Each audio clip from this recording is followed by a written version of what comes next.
8 বছরের একটি নিষ্পাপ শিশু, নাম হচ্ছে রামিসা। যে বয়সে তার হাতে থাকার কথা ছিল রং পেন্সিল আর খেলার পুতুল, যার কিলকিলি হাসিতে মুকুর থাকার কথা ছিল একটি ঘর। কিন্তু সেই রামিসাকে আমরা হারিয়েছি নির্মম এবং পাশবিক উপায়ে। তাকে চিরতরে স্তব্ধ করে দেওয়া হয়েছে। রামিসাকে হারানোর পর চারদিকের বাতাস যখন তীব্র খুবই ভারী হয়ে উঠেছিল, তখন সাংবাদিকরা ক্যামেরা এবং মাইক্রোফোন এগিয়ে দিয়ে তার বাবাকে জিজ্ঞেস করলো, আপনি কি এই জঘন্য কাজের বিচার চান? কিছুই চাই না, আমি বিচার আপনারা করতে পারবেন না।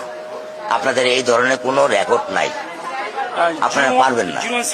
আমার মেয়েও ফিরে আসবে না। একটিবার ভেবে দেখুন তো, সেই দেশের নাগরিক, সে একজন বাবা, তার সন্তানের লাশকে সামনে রেখে সে বলছে যে আমার বিচার চাওয়ার নেই। একটা মানুষের কতটা রাগ আর ক্ষোভ হলে এই কথাটা বলতে পারে? রামিসার বাবার একটি বাক্য একটি সমাজের পুরো বাস্তবতাকে ফুটিয়ে তুলে। আমরা দেখেছি এর আগে অনেক অপরাধ করেও তারা মুক্তি পেয়েছে। একটি মামলা বছরের পর বছর ঝুলে থাকে। তাই বাংলাদেশের মানুষ এখন আস্থা হারিয়ে ফেলেছে। আমার এই 8 বছরের মাসুম একটা বাচ্চা, কি অপরাধ?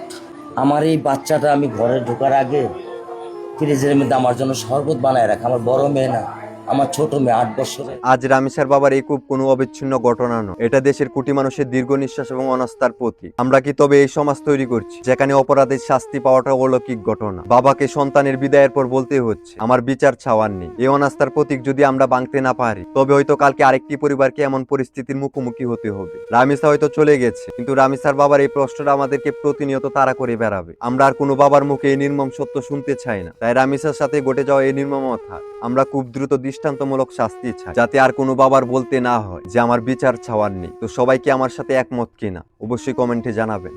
সবাই ভালো থাকবেন, সুস্থ থাকবেন।